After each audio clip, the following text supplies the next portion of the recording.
Here's an interesting thing we could just start off on. Does everyone agree that learning game helps your business as well? Yeah. Well, I think in the highest levels, especially when it comes to what is Jordan Belfort calls it goal-oriented communication.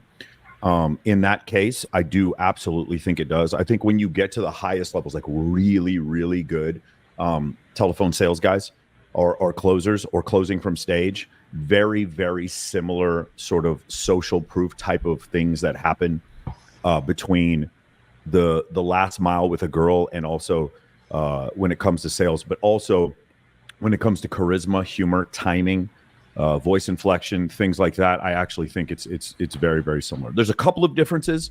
I had a discussion with Austin Dunham about this specifically, but yeah, I absolutely. Like, the more I get, like, I started selling from stage recently. I started doing, I started working on that recently because Owen Cook and I have been discussing it.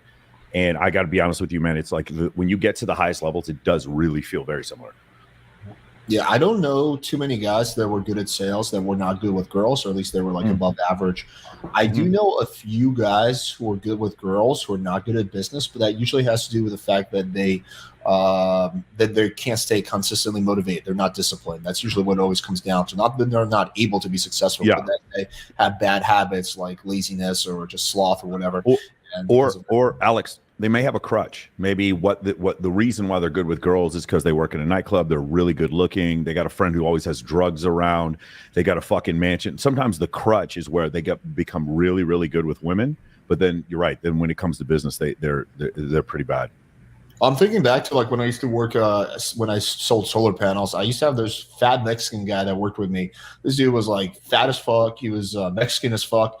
And this dude, I remember we went to a strip club once, and he like was like, "Hey, mamacita," and like the girls were actually digging him. I know he got a bunch of phone numbers. I left early, so I don't know if he banged one of the girls, but that guy, kind of defied all the odds.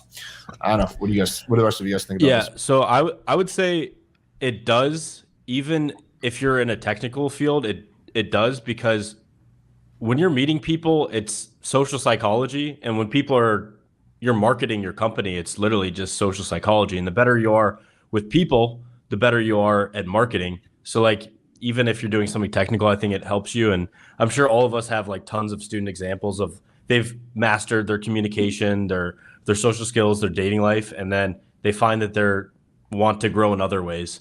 There are obviously there's things at the extremes, like the small tail, where it's like most billionaires are quite bad with women. They're kind of strange.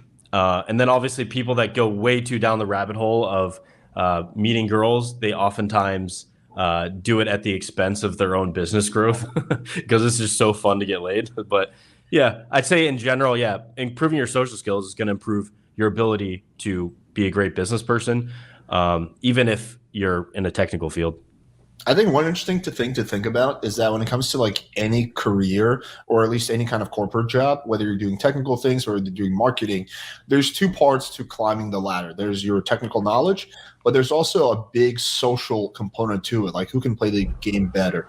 And I think that's why the people at the top, like the managers, are not always the most talented people. They're just the people who had better social skills than the guy who was better technically, but just did not have good social skills, was just always on his computer.